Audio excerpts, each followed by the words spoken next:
जय हिंद। आज का टॉपिक है how to find the domain of this function. तो यहाँ पर देखिए दो फंक्शन है। ये फर्स्ट फंक्शन हो गया cosine x and this is the second function sine inverse 1 + x² by 2x। तो यहाँ देखिए सबसे पहले हम ये लिखेंगे साइन एक्स के बारे में। तो साइन एक्स का वैल्यू जैसे हमको मालूम है, साइन एक्स का वैल्यू <1 एंड greater than -1 और 1 का मतलब हो गया 1 रेडियन। 1 रेडियन का मतलब हो गया अप्रोक्सीमेटली 58 डिग्री। 58 डिग्री। तो देखिए ये जो कॉस का एंगल होगा वो आपका वैरी करेगा -58 डिग्री। ये -58 डिग्री हो गया और 2 + 58 डिग्री, यहाँ तक आपका +58 डिग्री हो गया। ये हो गया +58 डिग्री।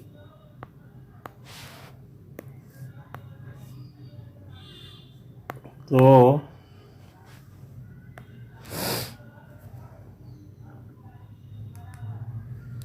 +58 डिग्री यहाँ तक आपका वैरी कर गया, ये माइनस से लेकर प्लस तक। तो इसके लिए कॉस आपको पॉजिटिव होगा, क्योंकि आपको मालूम है कि कॉस थीटा फर्स्ट क्वाड्रेंट और फोर्थ क्वाड्रेंट में पॉजिटिव होता है।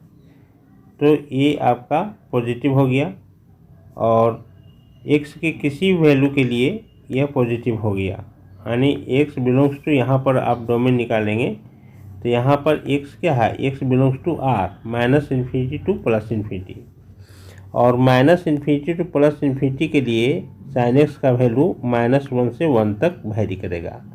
और 1 आपका 58 डिग्री हो गया और -1 आपका हो गया -58 डिग्री, यानी कॉस जो ट्रिमेटिकल रेशियो है तो -58 डिग्री से +8 डिग्री तक वैरी करेगा। तो इस केस के लिए आपका कॉस का वैल्यू पॉजिटिव होता है, इसलिए यहाँ से आप हो गया x बिलोंग्स टू r। एक आपका डोमेन मालूम हो गया। अब आइए इस फंक्शन में जहाँ तक हम जानते हैं कि 1 + x² बाई 2x, ये आपका इसका वैल्यू -1 से 1 तक वैरी करना चाहिए, यानी <= हो जाएगा 1। और इसको आप लिखेंगे तो ये आपका हो जाएगा 1 + x² <= 2x mod। और ये आपका हो जाएगा, ये आप करेंगे तो आप इसको लिख सकते हैं 1 + x² को आप इस तरह से लिख सकते हैं mod x का होल स्क्वायर और -2 mod x <= 0। और ये आपका हो जाएगा 1 - mod x का होल स्क्वायर <= 0। और आपको मालूम है कि ये स्क्वायरिंग टर्म है, इसलिए <0 नहीं होगा। तो हम इसको क्या होगा 1 - mod x whole square does not <= 1। तो यहाँ से यहाँ तक आप लिख सकते हैं 1 - mod x² = 0, क्योंकि यह आपका 1 - mod x का होल स्क्वायर स्क्वायरिंग टर्म है, यह निगेटिव नहीं होगा, इसलिए यह =0 के बराबर होगा। और इसको हम लिखेंगे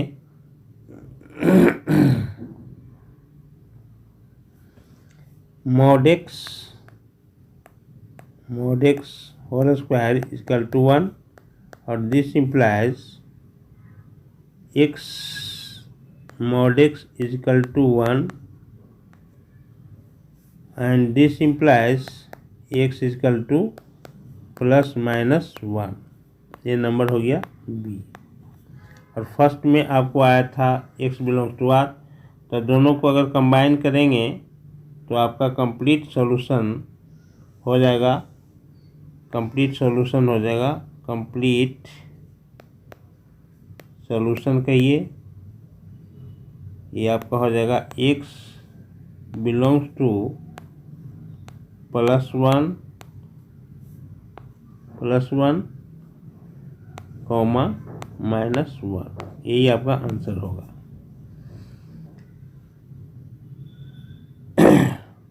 next question number 2।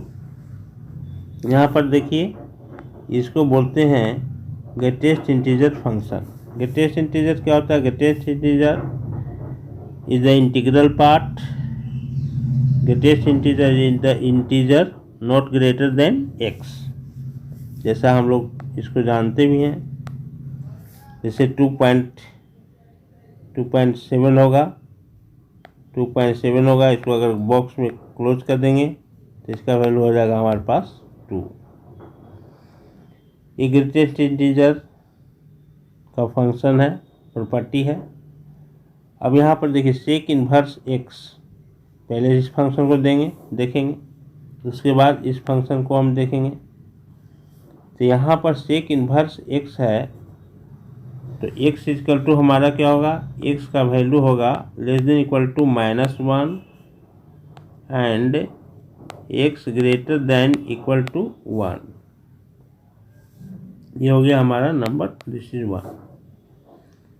Second thing, ये आपका है,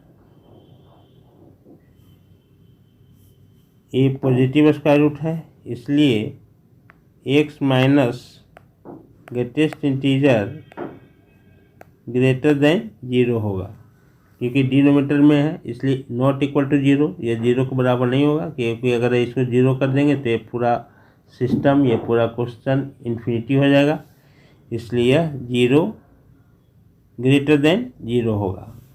और इसको आप सोल्व करेंगे तो ये आपका होगा x greater then greatest integer x, और ये आपका ये तभी पॉसिबल है, it is only possible when x is not an integer. x is not an integer, अगर इंटीजर नहीं होगा तब यह पॉसिबल है, क्योंकि अगर 2.7 लेंगे तो 2.7 या 1.2 सपोज लिए तो इधर हो जाएगा 2.7, और ग्रेटर देन यहाँ पर होगा 2.7 के बॉक्स में अगर क्लोज करेंगे तो ये आपका हो जाएगा 2। इंटीजर के केस में नहीं होगा, क्योंकि इंटीजर अगर यहाँ पर 2 लेंगे तो इधर भी आपका यहाँ पर भी लेंगे तो 2 होगा, तो 2 डज नॉट ग्रेटर देन 2, ये गलत हो जाएगा। तो यहाँ पर हम देख रहे हैं कि इसका जो डोमेन होगा तो x is not an integer, x integer नहीं होगा, बाकी सभी रियल नंबर होगा। तो इसको हम इस तरह से लिखेंगे,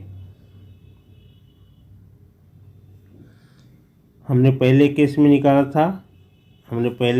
निकाला था x greater than equal to 1 and x less than equal to -1, लेकिन इंटीजर नहीं होगा, इसलिए यहाँ से आप कह सकते हैं कि x greater then 1 and x less then -1। और इसको अगर आप आंसर में लिखेंगे कंप्लीट आंसर, तो x बिलोंग्स टू हो जाएगा -∞ टू -1 यूनियन 1 टू इन्फिनिटी, और इसके साथ ही आपको होगा माइनस इंटीजर। जितना भी इंटीजर है वो आप इसको डोमेन में नहीं कंक्लूड करेंगे, और ये आपको हो गया दिस इज आंसर। नेक्स्ट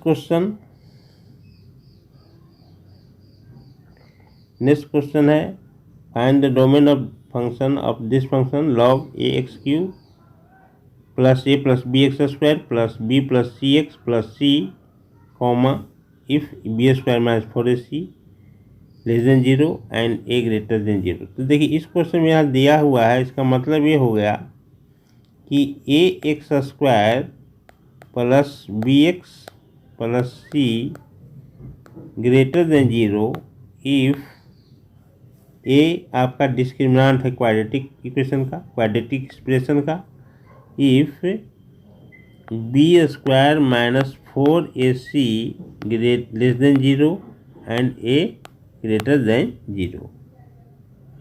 यहाँ पर देखिए एक क्वाड्रेटिक एक्सप्रेशन का आप ग्राफ खींचते हैं, suppose y equal to a x square plus b x plus c का ग्राफ खींचते हैं तो पाराबोला होगा, और पाराबोला आपका इस तरह से होगा, ये इस तरह से पाराबोला होगा। और ये रिप्रेजेंट करता है कि ये एक्स एक्सिस को कट नहीं करता है, यानी इसका रियल रूट नहीं है। तो हम लोग को मालूम है कि B square minus 4ac determinant होता है, और डिटर्मिनेंट अगर लेस देन 0 है तो रियल रूट्स नहीं होगा, और ए ग्रेटर देन 0 है तो पाराबोला ओपन अपसाइड। इसका मतलब होगा x square plus b x plus c greater than 0 if b square minus 4ac less than 0 and a greater than 0। तो अभी तक यहाँ पर क्वेश्चन है, इसको पहले हम डिसाइड करते हैं। तो हमारा क्या होगा, यहाँ पर हमको डिफाइन करने के लिए सबसे पहले ए ग्रेटर देन 0 होना चाहिए। इसको डिफाइन करने के लिए ए ग्रेटर देन 0 होना चाहिए। तो देखिए ए आपका जो है ग्रेटर देन 0 होना चाहिए, तो इसको हम लिखते हैं ए एक्स क्यू प्लस, इसको अंदर मल्टीप्लाई कर देंगे तो हो जाएगा a x square plus b x square plus b x plus c x plus c greater than 0। अब इसको हम इस तरह से लिखते हैं, यहाँ से और यहाँ से x कॉमन ले लेते हैं। तो x जब कॉमन लेंगे तो हमारा हो जाएगा ए एक्स स्क्वायर, यहाँ कॉमन लेंगे तो हो जाएगा plus b x plus c plus, इसको लिखेंगे a x square b x plus c, a x square plus b x plus c, और ये हो जाएगा ग्रेटर देन 0। इसको फिर अगर यहाँ से कॉमन ले लेंगे, a x square plus b x plus c को कॉमन लेंगे तो ये हो जाएगा x square plus b x plus c into x plus 1 greater than 0। अभी आपको डिस्कस किए थे कि a x square plus b x plus c कोई भी क्वाड्रेटिक एक्सप्रेशन पॉजिटिव होगा इफ़ इसका डिस्क्रिमिनेंट निगेटिव हो जाए और coefficient of x square a greater than 0 है। तो ये हमारा क्वेश्चन में दिया हुआ है, इसलिए ये हमारा क्या हो गया, ये टोटल टर्म हमारा पॉजिटिव है। तो अब इसको भी पॉजिटिव होना चाहिए। इसको पॉजिटिव होने के लिए क्या होना पड़ेगा, एक्स प्लस 1 ग्रेटर देन 0, और आपका हो जाएगा एक्स ग्रेटर देन माइनस 1। तो यहाँ से आपका आंसर क्या हो गया, यहाँ से आंसर आपका हो जाएगा x belongs to -1 to infinity and this is your answer। अब नेक्स्ट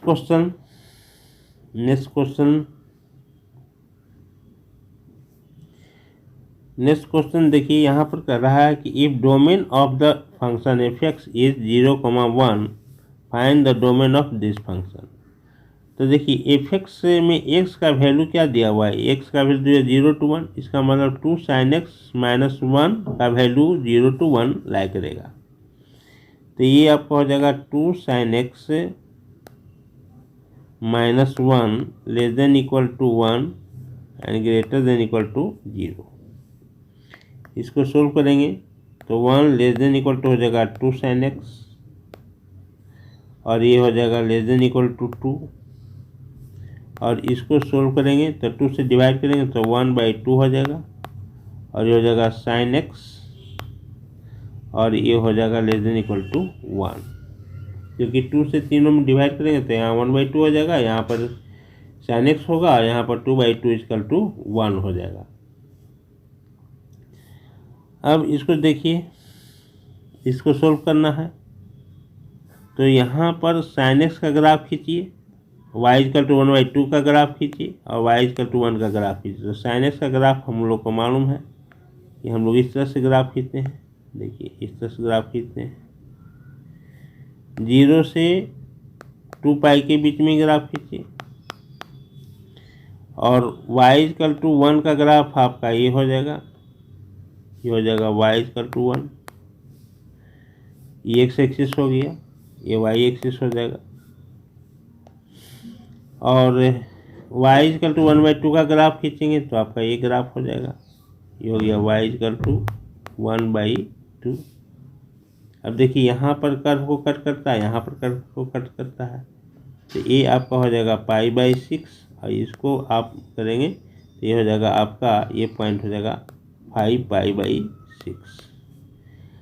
अब sin x का वैल्यू हाफ से बड़ा 1 से छोटा, तो देखिए 1 और 1 से छोटा, तो यहाँ से लेकर आपका ये वैल्यू तक हुआ, यानी x का वैल्यू π/6 से लेकर 5π/6 के बराबर हो गया, यानी 5π/6 डिवाइडेड बाई < x एंड < 5π/6।